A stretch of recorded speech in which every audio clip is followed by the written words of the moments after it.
We have this from The Hill. Progressives sound alarm as Shapiro VP stock rises. So I think this is maybe the story here. Governor Josh Shapiro cancels trip to the Hamptons amid speculation over him being picked as Kamala Harris running mate. I think it is a strong probability that this man will be the VP pick for Kamala Harris. Reason being, it's Pennsylvania. She wants to win that state. She wants to get a big bump there. Trump is currently slightly ahead, so it makes sense. Only one big problem for Democrats. He's Jewish. Oof. Progressives sound alarm. I wonder why they are mad.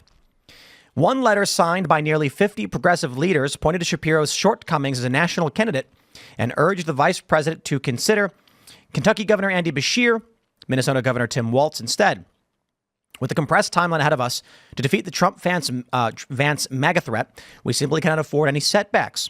A letter from another progressive group known as VP Unity said Harris's consideration of Shapiro has set off alarm bells among young voters, Muslims, Arab Americans, and activists. Gee, I wonder what they're concerned about with Shapiro. Is there anything that some progressive critics of Shapiro say his response to the pro-Palestinian protests in PA, which they labeled as heavy-handed, could impact the Harris-Shapiro ticket more negatively than his views on the Israel-Hamas war more generally. It's going to be very interesting to see how the DNC turns out. I'm going to be there on the ground. And I think the precursor of how that's going to go was the anti-Netanyahu protest in D.C. a week ago. Body armor? I have body armor, but I'll always take some more. What level is it? It's level 3A, so no rifle defense, but handguns. We've got some flexible rifle armor systems. You know what that is? It's multi-plated ceramic. Oh, I'll take it. It can withstand multiple rifle rounds. I'll take it. The wife will be very pleased with that. She's been talking to me. She's like, you need some plates. So, plates typically can handle about one. Yep. If you're lucky, maybe more.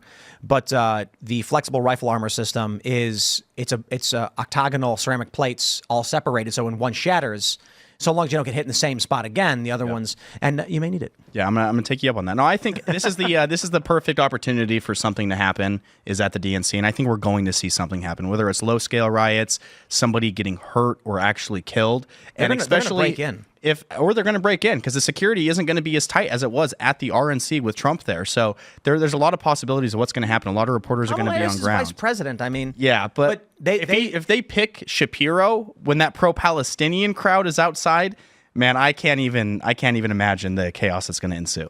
Oh, there's going to be fires, and probably worse. In I think what was it 2020 was virtual because of COVID, but 2016 they actually. So this is really funny. At the RNC in 2016 is boring.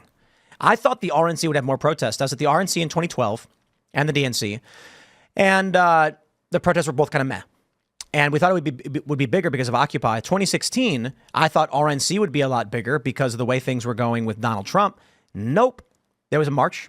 So whatever, nothing really happened. Went inside, looked around. What was it? Jimmy Dore spit on Alex Jones. So, that happened. Yeah. And then at the DNC that year, they had much taller barricades. And the far left were there in the thousands. And they were rioting. And they were trying to jump the barricades. I think they actually did jump the barricades. And it was chaos. And it was actually surprising. I was like, I didn't realize the DNC was going to be the crazier one. But it's because they shafted Bernie Sanders.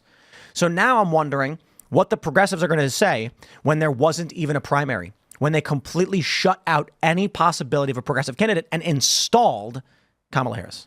And I think that the biggest concern with them is going to be the fact that they realize that this administration, no matter what, is going to be pro-Israel. And we know that this is the exact opposite of what this crowd currently protesting is advocating for with the Netanyahu stuff.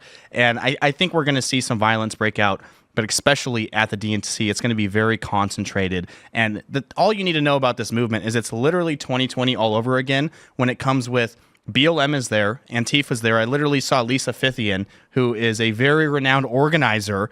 I got a video of her. Like, anytime that something goes wrong, Lisa Fithian is there, and she is going to be there. I have seen her time and time again at the protests that turn full-scale riots. And this is all the same movement. They attach themselves, Antifa and BLM, to any organization or any movement that they see some sort of revolution taking place in.